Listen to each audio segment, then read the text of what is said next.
A graça, a paz, a bênção de nosso Senhor Jesus Cristo estejam com você, com sua família, neste 5º domingo do tempo da Páscoa.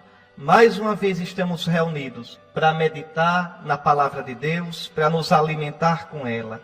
A palavra que é o próprio Cristo Jesus, morto e ressuscitado, que nos ilumina, que nos dá vida, que nos alimenta. É sempre uma bênção de Deus esse encontro nosso cada domingo. Está aí, meus irmãos, durante todo o santo tempo da Páscoa, como eu já tinha dito, nós vamos escutando na primeira leitura da missa de cada domingo trechos dos Atos dos Apóstolos. E por quê? Porque nesse livro, nos Atos dos Apóstolos, São Lucas procura mostrar como Cristo ressuscitado, o vencedor da morte, o que triunfou sobre a cruz, sobre o pecado, como Cristo está vivo, presente na sua igreja. Tudo o que São Lucas quer mostrar nesse livro dos Atos é isso. Jesus não nos deixou. Jesus que voltou para o Pai, Jesus que está na glória do Pai, permanece realmente vivo na sua igreja, presente na sua igreja, de um modo novo.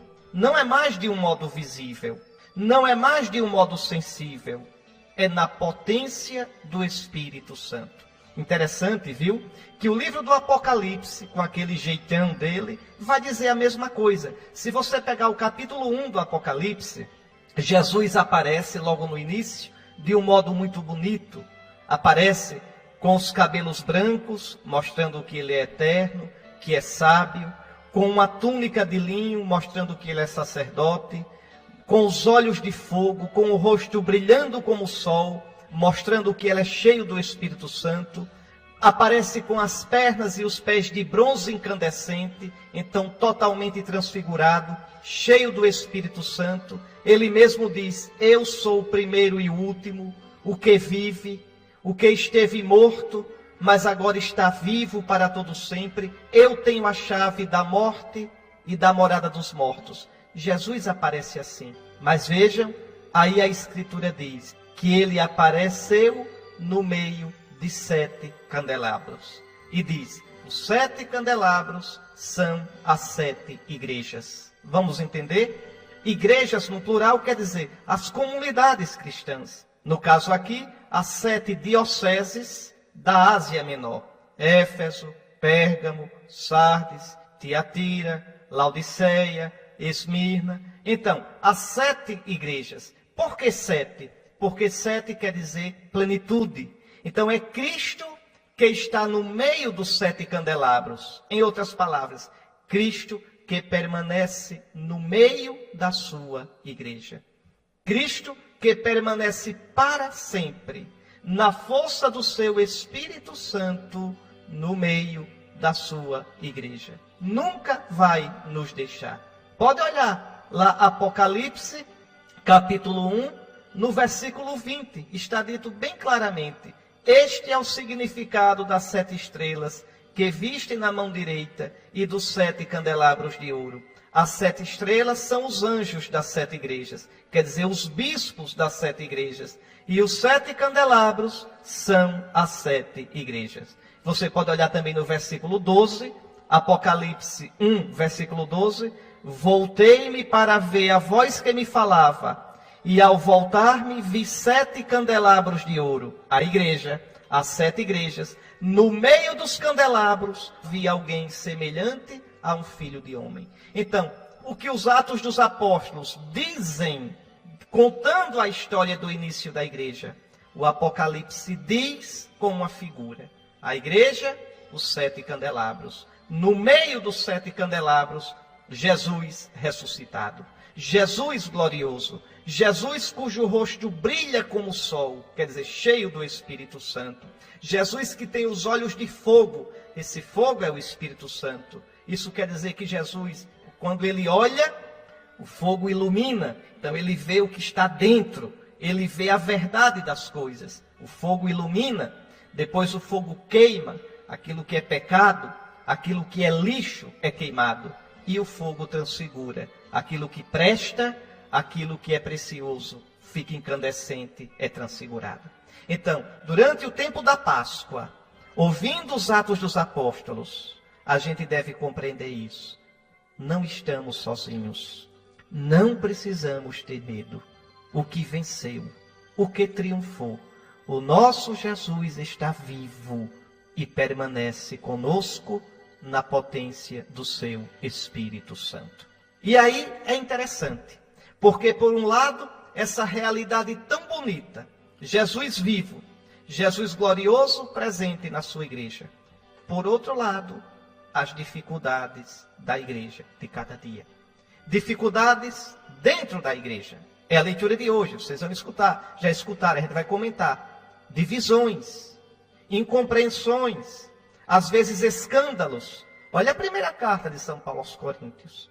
Os cristãos, lá no início, ainda com os apóstolos, tão pouquinho tempo depois da ressurreição de Jesus, e já há divisões, escândalos, às vezes até imoralidades, disputas, rixas. Vejam, e como é Jesus está presente, estará sempre presente e triunfará com o seu amor.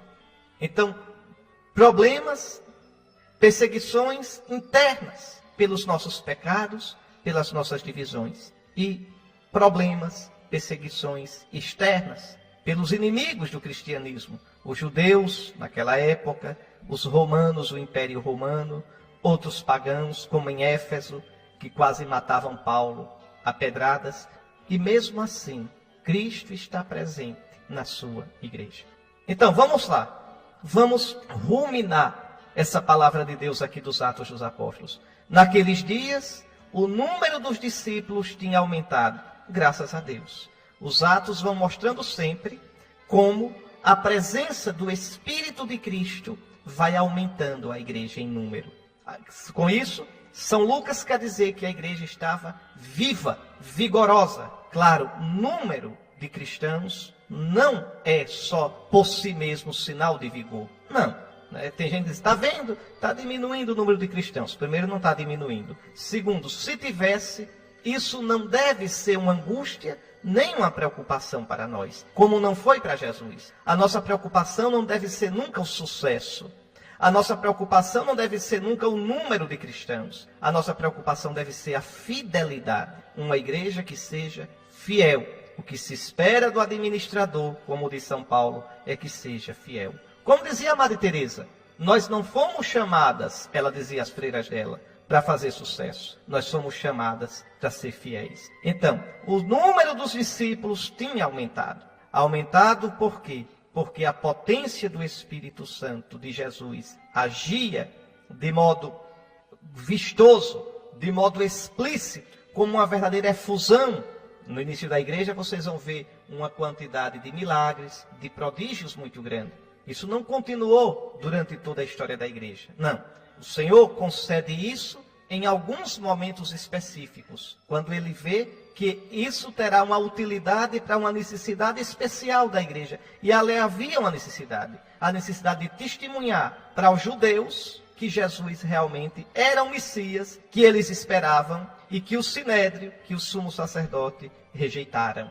Então vejam, o número dos discípulos tinha aumentado. E aí, com o aumento do número de discípulos, vem os primeiros problemas. De que problema trata a leitura de hoje? Escute. Os fiéis de origem grega começaram a queixar-se dos fiéis de origem hebraica. Aqui, atenção. Esse grupo todinho de cristãos ainda é só de judeus. Tá certo? Ainda não são os pagãos. Os pagãos vão começar a entrar na igreja quando Pedro batiza Cornélio e a família dele todinha. Então, Pedro, como chefe da igreja, como primeiro papa, Pedro é o primeiro a admitir todo um grupo de pagãos na igreja. Antes, por exemplo, Filipe batizou o eunuco da rainha da Etiópia, mas ali batiza um só. Pedro é o primeiro a receber um grupo de pagãos, um grupo todo, Cornélio e a família dele. Mas ainda aí, os pagãos não haviam se convertido em grande número. Quando é que os pagãos vão começar a se converter? Em Antioquia. É em Antioquia da Síria que os pagãos vão receber a pregação do Evangelho e vão pela primeira vez receber o nome de cristãos. Nós estamos aqui na leitura de hoje antes disso. Antes. Então quem são esses fiéis de origem grega? São pagãos? Não, são judeus. E por que judeu de origem grega? É que vocês sabem, desde a época do exílio de Babilônia, os judeus se dispersaram pelo mundo. No Império Romano, nas grandes cidades, sempre havia uma sinagoga. Por exemplo, em Alexandria. Alexandria era a maior cidade do Império Romano. Era maior do que Roma, viu? Alexandria tinha mais judeus morando lá do que em Jerusalém. É como São Paulo, tem mais nordestino lá do que em qualquer capital do Nordeste. Pois bem, em Alexandria tinha uma comunidade enorme de judeus. Quando São Paulo chegava numa grande cidade do Império, Éfeso, Roma, Atenas, ele ia logo na sinagoga. Ele chega no sertão da Ásia Menor, em Antioquia da Psídia, é o fim do mundo. É no centro, no espinhaço da atual Turquia. Pois bem, vai à sinagoga no sábado, tem judeus ali. É interessante que o cristianismo não começou na roça. O cristianismo começou nas grandes cidades, porque era nas grandes cidades que existiam sinagogas. E São Paulo começava sempre pregando nas sinagogas. Pois veja, os primeiros cristãos eram judeus. Agora de dois tipos. Judeus nascidos na Terra Santa, judeus que falavam aramaico, como Jesus, tá certo? É o que os Atos dos Apóstolos chamam de judeus de origem hebraica. E havia judeus que nasceram fora da Terra Santa e que não sabiam mais falar aramaico, nem sabiam hebraico, falavam grego. São Paulo mesmo era um judeu assim. São Paulo nasceu em Tarso, capital da Cilícia, onde hoje está o sudeste da Turquia. Então, você tem judeus de origem hebraica, esses nasceram na Terra Santa e falavam aramaico, e judeus de origem grega, nasceram na diáspora, nasceram no meio dos pagãos e falavam grego. São esses dois grupos que aqui se enfrentam. Tanto de um lado quanto de outro, judeus se converteram ao cristianismo. Então, a igreja nascente, a igreja novinha em folha, ela era de judeus vindos ou da própria Terra Santa, ou do Império Romano espalhados na diáspora. Pois bem, esses judeus de origem grega começam a queixar-se dos judeus de origem hebraica. O que é que eles dizem? Os de origem grega diziam que as suas viúvas, quer dizer, os seus pobres, eram deixados de lado no atendimento diário. Então, a assistência social, a briga aqui é por causa de comida, é por causa de dinheiro, é por causa de assistência social. Então dizia, vejam, as viúvas, as pobres dos judeus daqui da Terra Santa são privilegiados. As nossas viúvas ficam em segundo plano. Então os 12 apóstolos reuniram a multidão dos discípulos e disseram: não está certo que nós deixemos a pregação da palavra de Deus para servir as mesas. Isso aqui é uma coisa importante. E é uma lição importante para os padres, para os bispos ainda hoje. A primeira missão de um bispo, a primeira missão de um padre não é cuidar da assistência social. A gente não é assistente social, a gente é ministro de Deus. A carta aos Hebreus diz que todo sumo sacerdote é tirado dos homens para servir aos homens nas coisas que dizem respeito a Deus. A Deus. Então, os próprios apóstolos dizem, não está certo que nós deixemos a pregação da palavra de Deus para cuidar dessa questão aqui social. Dessa pendenga, dessa arenga aqui. Não. Vamos escolher 7 homens, 7 do grupo dos gregos, 7 homens dos judeus de língua grega, para cuidarem dos pobres, dos cristãos que vieram dos judeus de língua grega. E assim escolhem 7 homens de boa fama. Por que escolhe 7? Porque 7 é o número simbólico dos pagãos. 7 ou 70. 12 é o número simbólico de Israel. Então escolhem 7. Pelo nome você vê, todos 7 são de língua grega. Prócoro, Nicanor, Timon, Pármenas, Nicolau de Antioquia, Filipe, Estevão. Esses nomes todinhos são de origem grega. Então eles escolheram 7 cristãos que eram judeus vindos da diáspora, vindos das comunidades espalhadas pelo Império Romano. Está certo? E como é que essa escolha é feita? Como é que eles dão a missão a esses? Está lá no versículo 6. Eles foram apresentados aos apóstolos, que oraram e impuseram as mãos sobre eles. Ou seja, ordenaram, deram o sacramento da ordem a estes 7 cristãos. Ainda hoje, o sacramento da ordem é dado assim, pela oração, uma oração na qual a igreja, o ministro ordenante, pede ao Pai que derrame sobre o que vai ser ordenado o Espírito Santo, para que aquele que vai ser ordenado, cheio do Espírito Santo, possa, na força de Cristo, desenvolver a missão para a qual foi escolhido.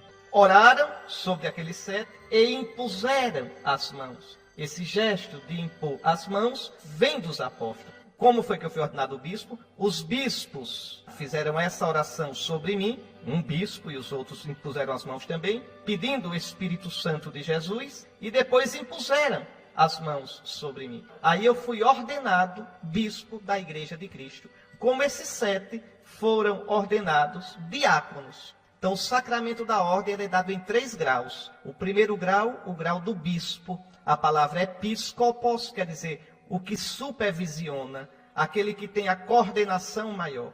O bispo é sucessor dos apóstolos, sucessor direto dos apóstolos, pela transmissão, pela sucessão ininterrupta. São Paulo, por exemplo, na segunda carta a Timóteo, no capítulo 1, versículo 6, vai dizer assim: quero exortar-te a reavivar o carisma que Deus te concedeu pela imposição de minhas mãos. Veja, São Paulo lembra a Timóteo a ordenação dele. Foi São Paulo quem ordenou Timóteo bispo. Eu quero te recordar, não é? Esse dom, esse carisma que há em ti. Guarda o precioso depósito que te foi confiado com a ajuda do Espírito Santo. Aqui São Paulo está recordando a ordenação de Timóteo. É muito bonito isso. A autoridade na igreja não vem porque alguém acha que foi escolhido por Cristo e sai por aí pregando do seu jeito, se chamando bispo, ou chamando apóstolo, ou chamando missionário, ou seja lá o que for. Não, não é assim. A gente recebe a autoridade de pastor da igreja pela imposição das mãos, numa corrente, numa sucessão ininterrupta que vem dos apóstolos. Aqui vocês estão vendo os 12 ordenando os primeiros diáconos. Como ordenaram depois outros para serem bispos sucedendo. Silas, Barnabé, Tito, Timóteo, Clemente, de quem São Paulo fala na carta aos Filipenses. Então são homens que foram ordenados bispos, varões apostólicos, auxiliares e sucessores dos apóstolos. Então, que fique bem claro isso, tá certo? Esses são os primeiros diáconos da igreja, ordenados pela oração e a imposição das mãos. Então, o primeiro serviço do diácono, a palavra diáconos quer dizer servidor, diaconia quer dizer serviço. Primeiro dever do diácono na igreja é ser presença, imagem do Cristo servidor. Servidor aqui, mais no serviço da caridade. Antes de servir na liturgia, o diácono serve na caridade. Então é muito bonito quando na paróquia, o diácono deve ser o primeiro que se incomoda com a visita aos pobres, dá assistência às pastorais sociais, cuida da distribuição das esmolas aos pobres. Essa é a primeira função do diácono. Junto a isso, ele tem mais 2 funções. A função de pregar a palavra, ele também prega, vocês vão ver Filipe pregando nos Atos dos Apóstolos, prega a palavra e ajuda, ministra. Diácono não celebra a Eucaristia, ministra na Eucaristia. Diácono não é pastor da igreja, nem diácono é imagem de Cristo cabeça, não. O diácono é membro, sim, do clero. O diácono faz parte da hierarquia da igreja. O diácono recebeu o sacramento da ordem, mas ele não é pastor da igreja. Pastor é o bispo, ajudado pelos padres. Os padres também são pastores da igreja. Nem é sacerdote. O diácono tem o sacerdócio comum dos fiéis, não tem o sacerdócio ministerial. Por isso, na consagração, na missa, o diácono se ajoelha. O diácono nunca fica em pé durante a consagração. Se ajoelha com todos os fiéis. Só os que têm o sacerdócio ministerial ficam de pé na hora da consagração. Por isso também o diácono não comunga com as próprias mãos. Recebe a comunhão do celebrante. O diácono só comunga com as próprias mãos se estiver fazendo uma celebração da palavra. Senão ele comunga das mãos do celebrante. Não precisa nem comungar corpo e sangue de Cristo. Pode comungar só o corpo de Cristo como qualquer fiel. É importante entender essas coisas, tá certo? Ele é primeiramente ordenado para o serviço dos necessitados. É a primeira função do diácono. Por isso ele é a imagem do Cristo, servo. Como o padre é a imagem do Cristo, sacerdote. Bom, depois São Lucas termina dizendo: entretanto, a palavra do Senhor se espalhava. O número dos discípulos crescia muito em Jerusalém, e grande multidão de sacerdotes judeus aceitava a fé. Então, apesar das dificuldades na vida da igreja, apesar das perseguições, daqui a pouco Estevão vai ser assassinado, veja, um desses diáconos vai ser o primeiro mártir. Apesar dos mal-entendidos na vida da igreja, apesar dos escândalos, das divisões, depois Ananias e Safira vão tentar enrolar São Pedro, enrolar os apóstolos com a história de um dinheiro, de um terreno. Então, apesar de tudo isso, apesar da fraqueza dos cristãos, a igreja é fortificada pelo Espírito Santo do Cristo ressuscitado. Hoje é a mesma coisa. Na sua paróquia, no seu grupo, na sua família, que é uma pequena igreja, porque é uma comunidade de batizados. Certamente há dificuldades, certamente há incompreensões, certamente há contra-testemunho. Aí você vai dizer: vou deixar a igreja por isso? Não vou mais à missa com aquele padre? Vou deixar a minha comunidade porque ouvi isso? Não. Aí é falta de fé. Aí é você estar na igreja por causa de pessoas. E se você está na igreja por causa de pessoas, você está perdendo tempo. É bom que deixe mesmo. Está perdendo um tempo doido, vá cuidar de outra coisa. Vá ver o campeonato brasileiro, que lucra mais. A gente está na igreja, meu irmão. A gente está na igreja, minha irmã, por causa de Cristo. Por causa dele. É com os olhos fixos nele. É com o coração unido ao coração dele. Que venha o que vier, a gente se mantém firme. Porque ele, sim, nunca nos decepcionou. O nome dele é fidelidade. O nome dele é amor. Saiba disso. Cristo nunca deixará a sua igreja. Nunca. Porque a ama. Porque, como diz São Paulo, no capítulo 5 da carta aos Efésios, Cristo amou a igreja e se entregou por ela. Veja, apesar de nós sermos frágeis, apesar dos membros da igreja terem suas fraquezas, mas a igreja em si mesma é santa. A igreja é indefectivelmente santa. A igreja não tem pecado. Ela, na sua essência, não tem pecado, apesar de ser formada por cristãos, por membros que ainda têm suas fraquezas. Pode olhar, Efésios 5, versículos 25 em diante. Cristo amou a igreja e se entregou por ela, a fim de santificar pela palavra aquele que ele purifica pelo banho da água, quer dizer, pelo batismo, o batismo que dá o Espírito Santo. Pois ele quis apresentar a igreja, a si mesmo, toda bela, sem mancha, nem ruga ou qualquer reparo, mas santa e sem defeito.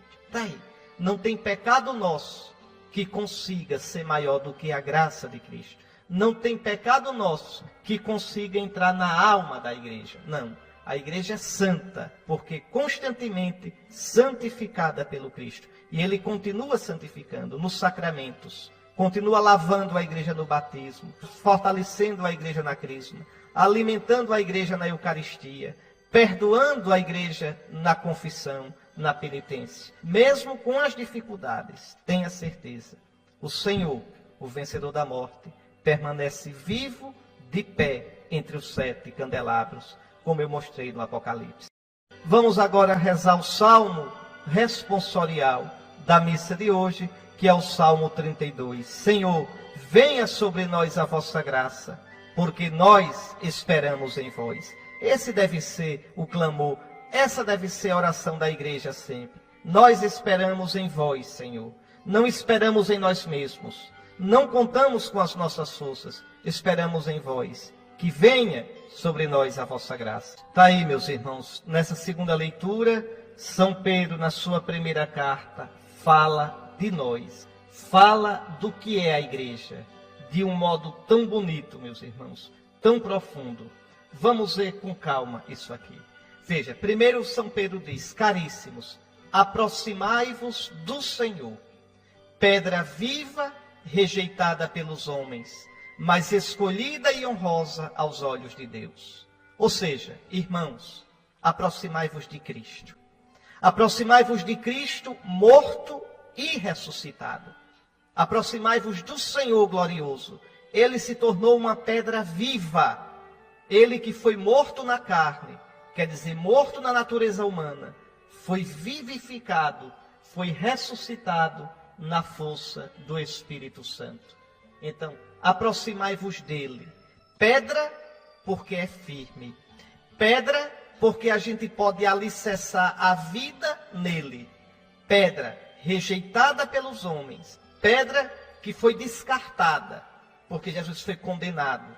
Celebramos a Páscoa não faz muito tempo. Ainda trazemos vivas as lembranças da Semana Santa. Pedra rejeitada pelos homens.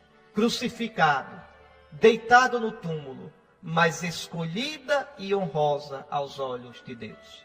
A este Jesus que vós crucificastes, disse São Pedro no dia de Pentecostes, Deus o ressuscitou e o fez Senhor e Cristo. Então, aproximai-vos dele, alicerçai nele a vossa vida. Sobre que rocha, sobre que alicerce nós alicerçamos a nossa vida? Lembrem do que diz Jesus no Sermão da Montanha, no capítulo 7 de São Mateus. Aquele que constrói sua casa sobre a rocha, e essa rocha é Cristo, constrói a casa da sua vida de modo firme. Aquele que constrói sua casa fora de Cristo, fora dessa rocha, aquele que não alicerça sua vida no Cristo, constrói a sua casa sobre areia, e a casa da sua vida, cedo ou tarde, cairá. Então, primeiro, esse apelo, essa palavra tão forte de São Pedro, convidando-nos a nos aproximar do Senhor, pedra viva. Depois, São Pedro diz, do mesmo modo, também vós, como pedras vivas, formai um edifício espiritual. Vou dar uma paradinha aqui, depois a gente continua a explicar o restante do versículo. Veja que coisa linda. Também vós, do mesmo modo.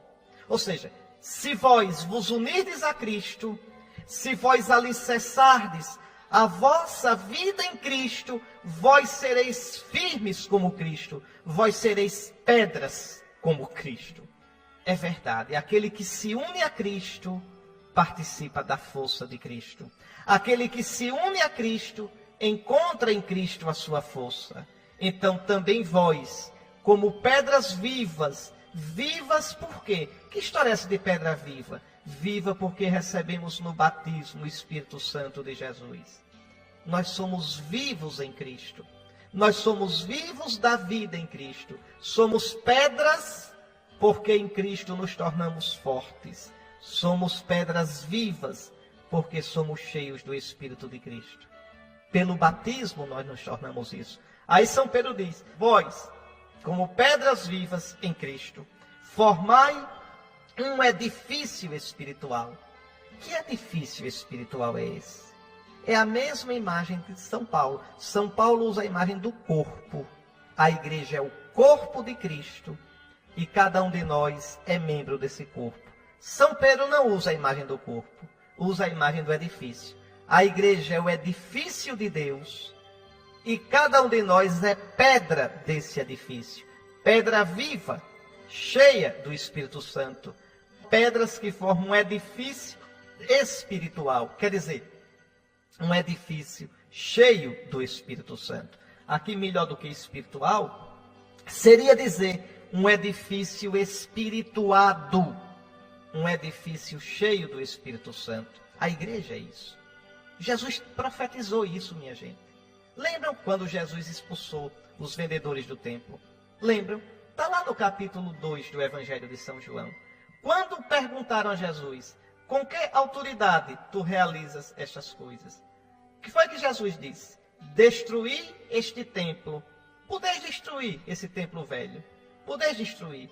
E em 3 dias eu o reerguerei. Está lá, João capítulo 2, versículo 19. Está aqui. Jesus respondeu, destruí vós este templo de Jerusalém. Esse templo não serve mais. Esse templo é imagem. Esse templo é profecia de um outro templo. destruir este templo. Ele não serve mais não. Em 3 dias, eu o reerguerei. Jesus vai reerguer o verdadeiro templo. Veja, e São João explica isso, no versículo 21. Ora, ele falava isso a respeito do templo que é o seu corpo. Mas o corpo de Cristo é a igreja. Então Cristo vai edificar um novo templo, que é o seu corpo ressuscitado, cuja imagem é a igreja. Então, por isso São Pedro vai dizer: construí como pedras vivas, formai também vós como pedras vivas, formai um edifício espiritual. Ou seja, um templo de Deus. A igreja é o corpo de Cristo, é o templo do Espírito Santo, porque o corpo de Cristo é cheio do Espírito Santo. Mais ainda, então formai um edifício espiritual, um sacerdócio santo. Por que um sacerdócio santo? Porque todos os cristãos são sacerdotes. Pelo batismo e a crisma, nós recebemos o sacerdócio do corpo de Cristo. Pelo sacramento da ordem, o bispo e os padres recebem o sacerdócio de Cristo, cabeça. Nós somos sacerdotes. Nós somos um povo de intercessores. A nossa oração, o nosso sofrimento, o nosso esforço para crescer na vida em Cristo, tudo isso serve diante de Deus para o mundo todo. Então nós somos sacerdotes porque oferecemos a nossa vida. São Pedro vai dizer, veja, sois um sacerdócio santo a fim de oferecerdes sacrifícios espirituais.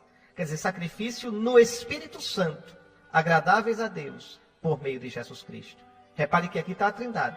Vós, como tendes o Espírito Santo recebido no batismo e na crisma, a vossa vida, vossas boas obras, vossos sofrimentos, vossas lutas, vossa morte, tudo isso, na força do Espírito Santo, vós ofereceis ao Pai, por meio de Cristo, unido ao sacrifício de Cristo, como hóstia viva, como um sacrifício espiritual. Isso é São Pedro dizendo. São Paulo também diz isso. Pegue a carta aos Romanos, vá no capítulo 12. Pegue, eu estou pegando também aqui na minha Bíblia. Olha aqui. Romanos, capítulo 12, versículo 1. Eu vos exorto, irmãos, pela misericórdia de Deus, a oferecerdes vossos corpos, quer dizer, vossa vida humana, em sacrifício vivo, santo e agradável a Deus. Este é o vosso verdadeiro culto, o culto espiritual. E não vos conformeis com este mundo. O cristão não pode viver como o mundo vive. Não vos conformeis com este mundo, mas transformai-vos, renovando vossa maneira de pensar e julgar, para que possais distinguir o que é da vontade de Deus, a saber, o que é bom, o que lhe agrada, o que é perfeito. Então nós somos um povo sacerdotal. Aquilo que Israel era no Antigo Testamento, nós somos agora. Um povo, veja a nossa responsabilidade. Diante de Deus, nós devemos suplicar pelo mundo. Você faz isso quando reza. Você faz isso quando oferece o seu sofrimento. E você faz isso, sobretudo, quando participa da missa, da Eucaristia. Ali os cristãos, reunidos como povo sacerdotal, como povo santo, oferece ao Pai o sacrifício de Cristo. E a gente une a nossa vida à vida de Cristo. Une a nossa oferta à oferta de Cristo. Pela humanidade toda, pela criação toda. Por outro lado, nós, diante da humanidade, representamos Cristo. Nós, diante da humanidade, trazemos a palavra de Deus. Interessante, por causa dessa questão todinha, de união homossexual, aí eu recebi um e-mail desaforado dizendo assim, recebo muitos, viu? Quem deu à igreja autoridade para falar em nome de Deus? Quem deu? Deus. Foi Deus. Entende? Quem deu à igreja autoridade para falar em nome de Cristo? Foi Cristo. Cristo fundou, Deus o Pai amou a igreja, mandou seu Filho que fundou a igreja. Deu-lhe o Espírito Santo e a autoridade. Ainda disse, quem vos ouve a mim ouve, quem vos rejeita a mim rejeita. Ainda disse, o que ligardes na terra eu ligo no céu, o que desligardes na terra eu desligo no céu. Ainda disse mais, a quem perdoardes os pecados serão perdoados, a quem os retiverdes serão retidos. Pronto, respondida a pergunta, se alguém tem dúvida. Não foi a igreja que se criou a si própria. Não, nós somos um povo sacerdotal. Nós somos o povo que diante de Deus apresenta a humanidade. E diante da humanidade dá testemunho de Deus em Jesus Cristo. É isso que São Pedro está dizendo. Vós sois, veja bem, formai um edifício espiritual, um sacerdócio santo. Por que santo? Porque santificado pelo Espírito Santo. Por que espiritual? Porque cheio do Espírito Santo, é espirituado, a fim de oferecerdes sacrifícios espirituais agradáveis a Deus por Jesus Cristo. Então, meu irmão, o seu sofrimento de cada dia, o seu trabalho, se você trabalhar unido a Cristo, o seu trabalho se torna uma oferenda a Nosso Senhor. Um motorista de ônibus que é cristão, veja, ele faz o que qualquer outro faz, um pagão também faz, mas ele faz de um modo diferente. Ele faz unindo a Jesus, oferecendo a Jesus o seu cansaço, a sua paciência, o seu respeito pelas leis do trânsito para evitar acidentes e assim não prejudicar ninguém. Um gari que varre a rua, se faz isso com amor, por amor a Jesus, está exercendo o seu sacerdócio. Um pai de família que educa seus filhos, que trabalha para sustentar sua família. Então, é o exercício do nosso sacerdócio de povo de Deus. Como o povo de Israel era um povo sacerdotal. Agora, nesse povo sacerdotal, que é a igreja, povo batizado e crismado, Cristo escolhe alguns para exercerem o sacerdócio da cabeça, o sacerdócio ministerial. Como no povo sacerdotal de Israel existiam os sacerdotes e os levitas. Aí são os bispos e os padres. Então, é um só sacerdócio, o de Cristo, em duas formas diferentes. Por isso o padre diz: orai, irmãos, para que o meu e o vosso sacrifício seja aceito por Deus Pai Todo-Poderoso. No nosso missal está mal traduzido. Diz: orai, irmãos, para que o nosso. Mas não é assim que está no original latino. Tanto que isso vai ser corrigido. A gente está revisando o missal todo e isso vai ser corrigido. Orai, irmãos, para que o meu sacrifício, o meu como sacerdote configurado a Cristo cabeça, e o vosso, sacerdotes, configurados ao corpo de Cristo, pelo batismo, pela Cristo. Está aí. Mas como é bonito a gente poder levar para a missa, a cada domingo, a luta da semana que passou. Eu uno a minha oferta, eu uno a minha luta, eu uno as minhas boas obras, faço de tudo isso sacrifício espiritual, unido ao sacrifício de Cristo na força do Espírito, para a glória de Deus, para a salvação do mundo. Está aí. Então é isso que Deus espera de nós. Ofereçais vosso corpo, a vossa vida, como sacrifício, como hóstia pura, santa. O que é hóstia? Hóstia é a vítima do sacrifício. Em latim, a vítima do sacrifício é chamada também hóstia. Por isso que a gente chama a hóstia que vai ser consagrada, corpo de Cristo, Cristo é a vítima, chama de hóstia. Muito bem. Aí São Pedro diz, olha, com efeito, nas Escrituras se lê: eis que ponho em Sião uma pedra angular, escolhida e magnífica, quem nela confiar não será confundido. Uma pedra. Que pedra é essa? É Cristo. Por que Cristo é a pedra angular? Eu já expliquei a vocês o que é a pedra angular. Os romanos, quando faziam arcos na construção, quem sustenta os dois braços do arco é uma pedra que se coloca no meio, a pedra angular. Ainda hoje, nos arcos nossos, esses arcos barrocos, vá nessas cidades mais antigas, do nosso Sergipe, de Alagoas, da Bahia, na Paraíba, o convento lá de João Pessoa, vá olhar, vocês vão ver um arco e no meio eles colocam como se fosse uma pedra assim em pé, bem no meio. Bem no meio. É para lembrar a antiga pedra angular. Ali não é mais pedra angular, não precisa mais, mas na engenharia antiga tinha que ter. Essa pedra angular, ela segura os dois lados do arco. Os dois lados do arco formam um arco só, porque se sustentam nela, na pedra angular. Então Cristo é a pedra angular porque une judeus e pagãos. Judeus e pagãos, agora unidos em Cristo, forma um só povo sacerdotal, a igreja. São Pedro diz, olha, Eis que ponho em Sião uma pedra angular. Quem nela confiar não será confundido. Pronto. Esse Cristo é a pedra viva. É a pedra sobre a qual a gente pode construir a nossa vida. Triste de quem constrói a vida nas vaidades do mundo. Triste de quem constrói a vida nas doidices, nas modas, nos modismos do mundo. Feliz aquele que constrói sua vida sobre Cristo. Quem nela confiar, nessa pedra, não será confundido. Aí São Pedro diz, a vós, portanto, que tendes fé, que colocais a vossa vida em Cristo, cabe a honra. Mas para os que não creem, a pedra que os construtores rejeitaram, tornou-se a pedra angular, pedra de tropeço, rocha que faz cair. Então Cristo, ele mesmo disse, eu vim ao mundo para um julgamento. Simeão tem dito a Nossa Senhora, esse menino é sinal de contradição. Então, Jesus mesmo disse, quem crê em mim não é julgado, quem não crê já está julgado. Não tem jeito. Não tem jeito.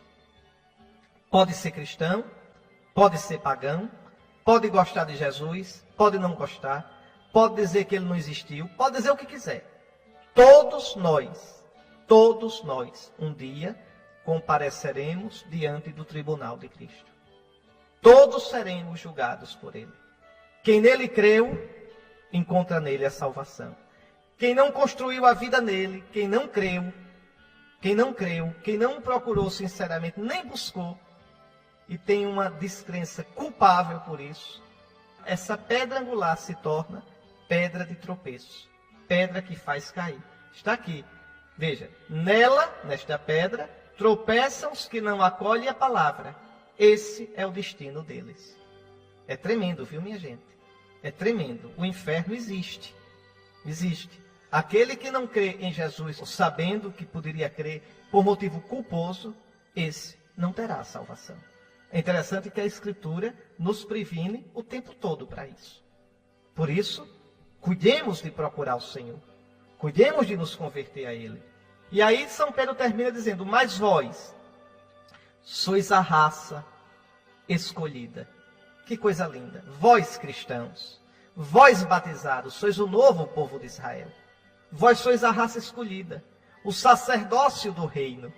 O reino de Deus está presente primeiramente na igreja, nos cristãos que exercem o seu louvor, a sua oferta ao Pai pelo mundo inteiro. Vós sois a nação santa, o povo que ele conquistou para proclamar as obras admiráveis daquele que vos chamou das trevas para a sua luz maravilhosa. Então, pela nossa vida, pelo nosso culto, pela nossa liturgia, pelo nosso procedimento, pela nossa pregação, nós devemos testemunhar Jesus, que veio do Pai e nos arrancou do pecado, da morte, e nos deu uma vida nova.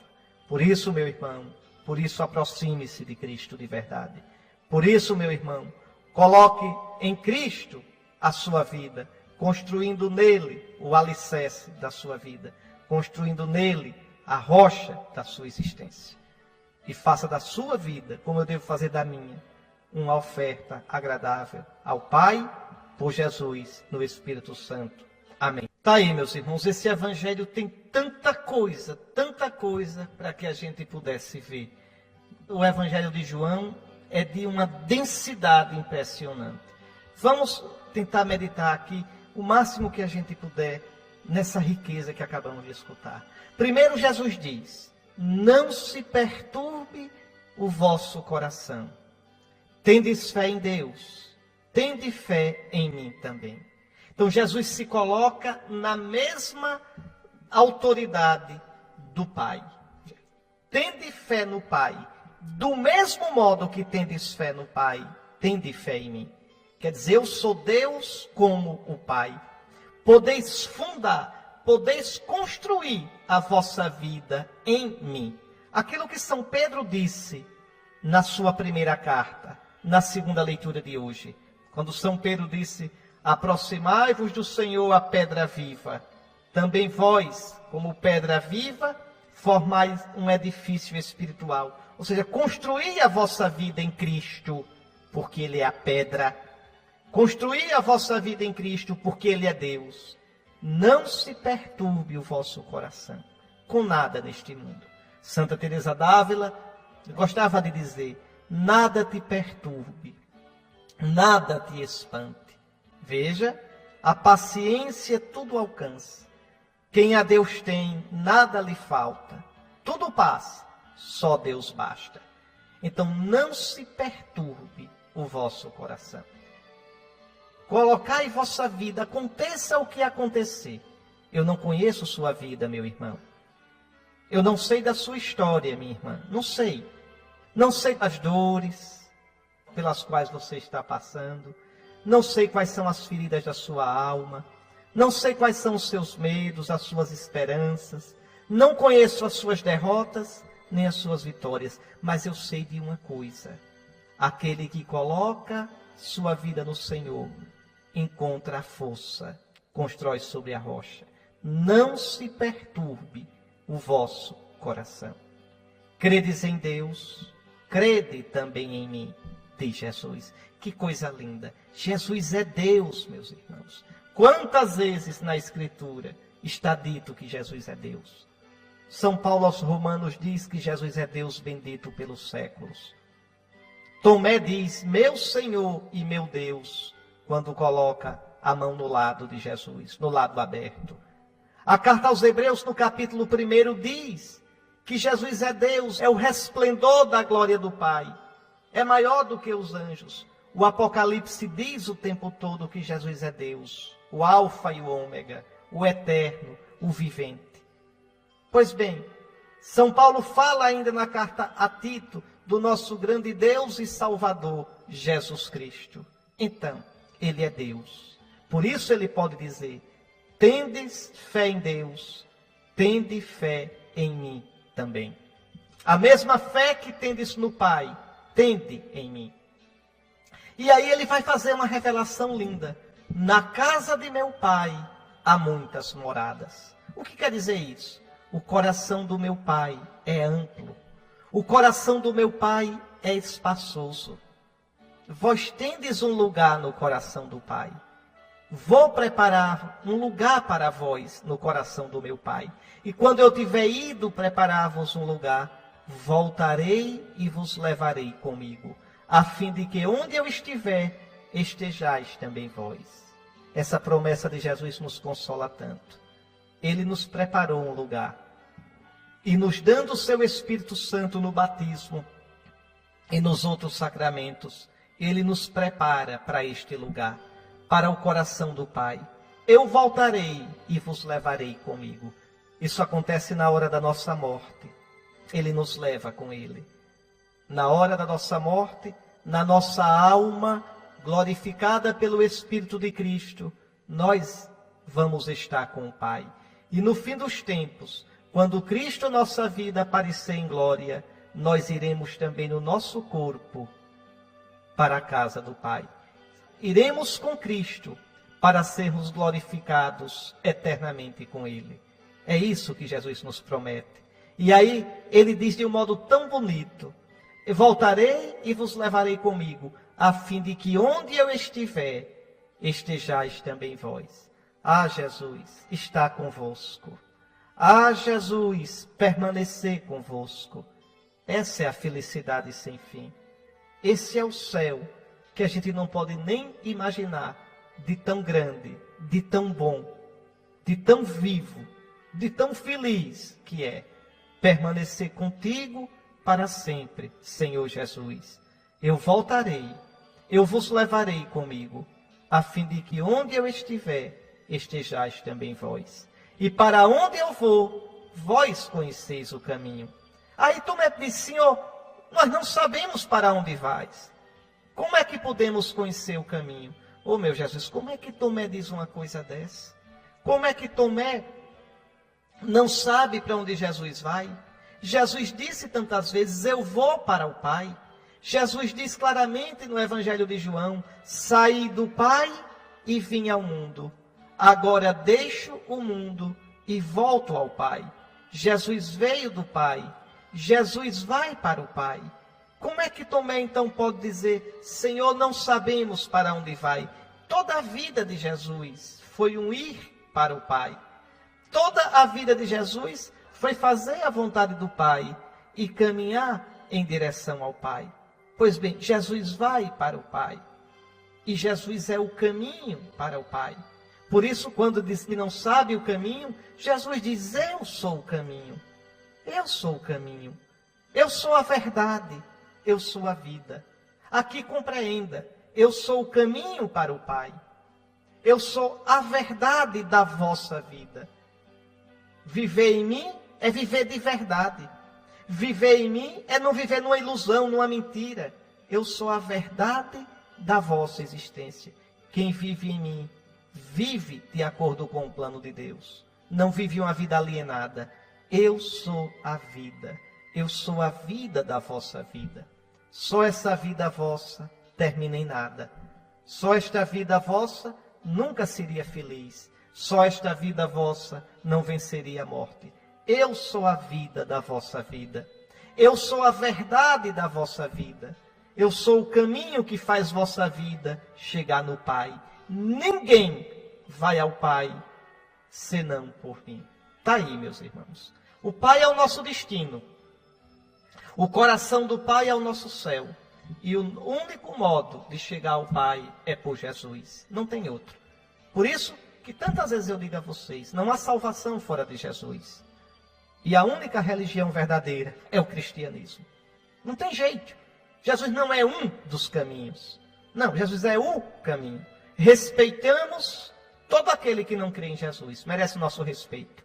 Respeitamos os que não seguem Jesus. Respeitamos os que seguem outros caminhos. Mas nós sabemos, nós proclamamos. Nós devemos viver e testemunhar. O único caminho para o Pai é Jesus. Ele mesmo disse: eu sou o caminho, a verdade e a vida. Eu sou o caminho da vossa existência. Eu sou a verdade da vossa existência. Eu sou a vida da vossa existência. Viver sem mim é viver na morte. É viver uma vida mentirosa. É viver no pecado. E aí depois Jesus disse: se vós me conhecesseis, conheceríeis também o meu Pai. Quer dizer, se vós cresceis de verdade que eu sou o Filho, vós saberíeis que Deus é o Pai. O Pai eterno. E desde agora vós, cristãos, desde agora vós que tendes o meu Espírito, conheceis e o vistes. Vós conheceis o Pai, porque conheceis a mim como Filho. Vós vistes o Pai. Atenção, como a gente viu o Pai? Ninguém pode ver o Pai. O Pai é o Deus invisível. O Pai habita numa glória inacessível. Como eu posso ver o Pai? Filipe disse: Senhor, mostra-nos o Pai. Isto nos basta. E aí Jesus disse: Filipe, quem me viu, viu o Pai. Jesus é o rosto do Pai. Por isso São Paulo diz na carta aos Colossenses, capítulo 1, versículo 15. Ele, Jesus, é a imagem do Deus invisível. Quem vê Jesus, vê o Pai. É por isso que os cristãos podem fazer imagem. No Antigo Testamento se diz: não fareis imagem nenhuma, porque não vistes imagem nenhuma de Deus. Não vistes o rosto de Deus no Monte Sinai. Mas agora a gente viu a imagem de Deus. Agora a gente viu o rosto de Deus. É Jesus. É Jesus. Quem me vê, vê o Pai. Quem me viu, viu o Pai. Deus invisível tornou-se visível. Como os santos são imagem de Cristo. São Paulo também diz, na 1 Coríntios capítulo 15, como trouxemos antes a imagem do homem velho, agora trazemos, os cristãos, pelo batismo, a imagem do homem novo, a imagem do novo Adão, a imagem de Cristo. Irmã Dulce é a imagem de Cristo, por isso nós podemos fazer a imagem dela. São Francisco, João Paulo II é a imagem de Cristo, por isso nós podemos fazer a imagem dele, como podemos fazer a imagem de Cristo, que é imagem do Pai do céu. Quem me viu, viu o Pai. Como é que tu dizes, mostra-nos o Pai? Não acreditas que eu estou no Pai e o Pai está em mim? Repare, Jesus é Deus, meus irmãos. Olha aqui a reciprocidade. Veja, eu estou no Pai e o Pai está em mim. Não é só o Pai que está em Jesus, é Jesus que está no Pai. Jesus é Deus como o Pai. Depois Jesus diz mesmo, eu e o Pai somos um. Eu estou no Pai, o Pai está em mim. Eu e o Pai somos um. Você poderia dizer, mas também Jesus não diz o Pai é maior que eu? Diz. Jesus disse que o Pai é maior que ele, porque ele veio do Pai e assumiu a condição de servo. São Paulo diz, Filipenses 2, 5 e seguintes, que Jesus tinha a condição de Deus e assumiu por amor de nós a condição de servo, tomou a forma de servo, se fez homem. Então ele que é igual ao Pai, se fez como homem inferior ao Pai por amor de nós. Como homem ele diz, o Pai é maior que eu. Mas ele é igual ao Pai como Deus, porque no princípio era o Verbo, e o Verbo estava com Deus, e o Verbo era Deus. Então Jesus como Deus é igual ao Pai, como homem se fez servo inferior ao Pai. Está aí, meus irmãos. Quem coloca a vida em Jesus, quem faz de Jesus sua pedra, seu alicerce, seu arrimo, seu batente, vive de verdade, porque ele é a verdade da nossa vida, o caminho da nossa vida, a vida da nossa vida. E aí depois Jesus diz uma palavra misteriosa. Veja, em verdade vos digo, quem crê em mim fará as obras que eu faço e fará ainda maiores do que estas, pois eu vou para o Pai. Como é que a gente vai fazer obra maior do que Jesus? É que nós estamos unidos a Jesus. Nós somos membros do corpo de Cristo, que é a igreja. Não é a gente que faz, é Jesus que faz em nós, pela força do Espírito Santo. O milagre que a irmã Dulce fez, é Jesus que fez esse milagre através dela. Jesus disse isso. Eu soube que gente aqui arengueira ficou dizendo, não, a irmã Dulce não fez milagre nenhum. Claro que fez. E Jesus disse que os seus servos, os seus amigos, fariam obras até maiores do que as obras dele. Na verdade, não são obras maiores do que as obras dele, porque o milagre que a irmã Dulce fez é milagre de Jesus. O milagre que João Paulo II fez é milagre de Jesus. E o que é bonito é que quando a Igreja Católica diz que uma coisa é milagre, não é invenção, não é desses milagrinhos que vocês veem todo dia em televisão, não, viu? Todo dia vocês veem uns milagrezinhos, tá certo, na televisão. Cuidado, cuidado. Quando a Igreja Católica diz que é milagre, é porque foi estudado por um grupo de peritos, de médicos, e médicos ateus, viu? Médicos que não são católicos. Então, por exemplo, aquele milagre de irmã Dulce, não existe explicação natural, científica para o que aconteceu ali. O milagre que João Paulo II fez, a freira que ele curou, a freira tinha mal de Parkinson, ela estava com o lado esquerdo todo paralisado. Paralisado. E a gente vê essa mulher agora boa. É um negócio. Quando eu estive em Lourdes a última vez, eu me emocionei muito, porque depois eu vi na televisão que na semana seguinte tinha ocorrido um milagre. Eu escutei a mulher contando o milagre. Ela era paralítica e voltou a andar perfeitamente. Então, Jesus diz, quem crê em mim fará as obras que eu faço, fará as minhas obras e fará ainda maiores. Mas não é obra minha, é obra de Jesus em mim, porque eu, no batismo e na crisma, recebi o Espírito Santo. Na Eucaristia, comungo com Jesus cheio do Espírito Santo. Então já não sou eu quem age, é Cristo que age em mim.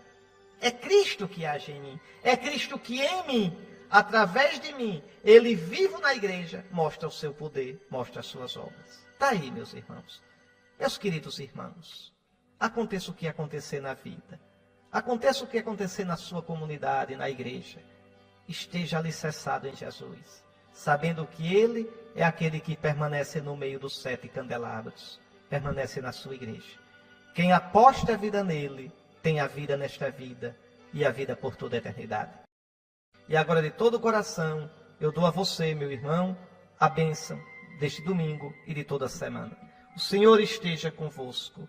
Pela intercessão da toda Santa Virgem Maria, abençoe-vos o Deus Todo-Poderoso, Pai, Filho e Espírito Santo.